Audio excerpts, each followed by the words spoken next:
Game of throne, house of the dragon. ഈ രണ്ട് web series കണ്ട ആൾക്കാർക്ക് ഇപ്പോൾ ഞാൻ ഏത് വെബ് സീരീസിനെ പറ്റിയാണ് പറയാൻ പോകുന്നത് ഏകദേശം ഒരു ധാരണ കിട്ടിയിട്ടുണ്ടാവും. Yes, a knight of the seven kingdoms. Already 4 എപ്പിസോഡുകൾ ഇപ്പം തന്നെ റിലീസ് ചെയ്തിട്ടുണ്ട്. വീഡിയോ ഇടാൻ കുറച്ച് ലേറ്റ് ആയിട്ടുണ്ട്. അപ്പോൾ ആദ്യം തന്നെ എല്ലാവരും ക്ഷമിക്കാം. അധികം വളച്ചെട്ടുകളിലൊന്നും ഇല്ലാതെ നമുക്ക് നേരെ വീഡിയോയിലേക്ക് പോകാം. അപ്പോൾ നിങ്ങൾ ഇതുവരെ എൻ്റെ ചാനൽ സബ്സ്ക്രൈബ് ചെയ്തില്ലെങ്കിൽ സബ്സ്ക്രൈബ് ചെയ്യുന്ന കാര്യം ഒന്ന് പരിഗണിക്കാം. അപ്പോൾ നമുക്ക് നേരെ വീഡിയോയിലേക്ക് പോകാം.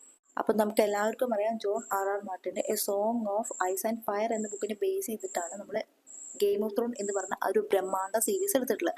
അപ്പം അദ്ദേഹത്തിൻ്റെ തന്നെ ബുക്കായിട്ടുള്ള a tale of Dunk and Egg എന്ന് പറയുന്ന ഒരു സെറ്റ് ഓഫ് ബുക്കിൻ്റെ ബേസ് ചെയ്തിട്ടാണ് നമ്മൾ ഈ ഒരു night of the seven kingdoms എന്ന് പറയുന്ന വെബ് സീരീസ് എടുത്തിരിക്കുന്നത്. അതിൽ തന്നെ ഫസ്റ്റ് സീസൺ എന്ന് പറയുന്നത് ദ ഹെഡ്ജ് നൈറ്റ് എന്ന് പറയുന്ന ഫസ്റ്റ് ബുക്കിനെ ബേസ് ചെയ്തിട്ടാണ് നമ്മുടെ ഫസ്റ്റ് സീസൺ പോകുന്നത്. ഈ ഒരു സീരീസിൻ്റെ ഒരു എപ്പിസോഡ് പോലും കാണാത്ത ആൾക്കാരോടാണ് എനിക്ക് പറയാനുള്ളത്, ഗെയിം ഓഫ് ത്രോണും ഹൗസ് ഓഫ് ദ ഡ്രാഗണും കണ്ട ആ ഒരു മൈൻഡ് സെറ്റ് വെച്ചിട്ട് നിങ്ങൾ ഒരിക്കലും ഈ ഒരു സീരീസ് കാണാൻ വരരുത്. അങ്ങനെ വന്നാൽ നിങ്ങൾക്ക് വലിയൊരു നിരാശയായിരിക്കും. കാരണം ഇത് അത്തരത്തിലുള്ള ഒരു സീരീസ് അല്ല. ഞാൻ നേരത്തെ പറഞ്ഞ പോലെ തന്നെ ജോൺ ആർ മാർട്ടിൻ്റെ a tale of Dunk and Egg എന്ന് പറഞ്ഞ സെറ്റ് ഓഫ് ബുക്കിനെ ബേസ് ചെയ്തിട്ട് എടുത്തിട്ടുള്ള വളരെ ചെറിയ ലൈറ്റ് ആയിട്ടുള്ളൊരു സീരീസാണിത്. അതിൽ തന്നെ ഫസ്റ്റ് സീസൺ വരുന്നത് ദ ഹെഡ്ജ് നൈറ്റ് എന്ന് പറയുന്ന ഒരു ബുക്കിനെ ബേസ് ചെയ്തിട്ടാണ്.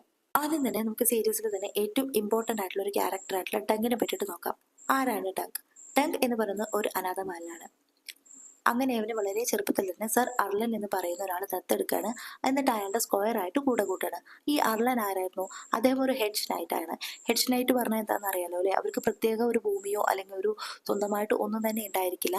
അവരൊരു കുതിരപ്പുറത്ത് കയറി അടുത്ത ലോഡ്സിന് വേണ്ടിയിട്ട് അവർ ഫൈറ്റ് ചെയ്യും. അവിടെ നിന്ന് അവർക്ക് സമ്മാനമായിട്ട് കിട്ടും. അതെല്ലാം വാങ്ങി അടുത്ത മെച്ചിൽപ്പുറത്തേട്ട് നടക്കുന്ന ഒരു നാടോടി ഒരു യോദ്ധാക്കൾ എന്ന് വേണമെങ്കിൽ പറയാം.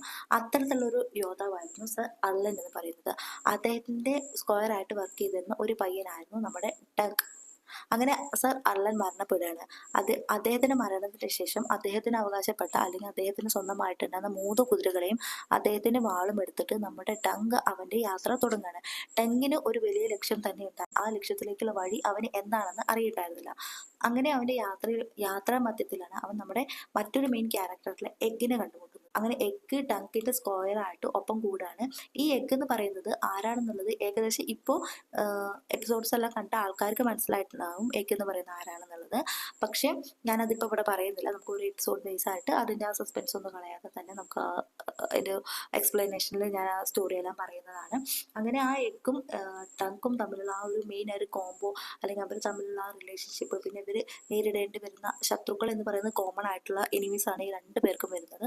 അപ്പോൾ ഇതിനൊക്കെ പറ്റിയിട്ടുള്ള ഒരു സ്റ്റോറിയാണ് ഈ ഒരു മെയിനായിട്ട് ഈ ഒരു ഫസ്റ്റ് സീസണിൽ അല്ലെങ്കിൽ മെയിനായിട്ട് ഈ ഒരു സീരീസിൽ ചർച്ച ചെയ്ത് പോകുന്നത്. ഞാൻ നേരത്തെ പറഞ്ഞല്ലോ, നമ്മൾ ഗെയിം ഓഫ് ത്രോൺ കണ്ട ആ ഒരു മൈൻഡ് സെറ്റ് വെച്ചിട്ട് ഒരിക്കലും നമ്മൾ ഈ ഒരു സീരീസ് കാണാനിരിക്കരുത്. വളരെ ലൈറ്റ് വെയിറ്റ് ആയിട്ടുള്ള ഒരു ഹാർട്ടായിട്ട് നിങ്ങൾ ഈ ഒരു സീരീസ് കാണാനായിട്ട് വന്നാൽ മതി.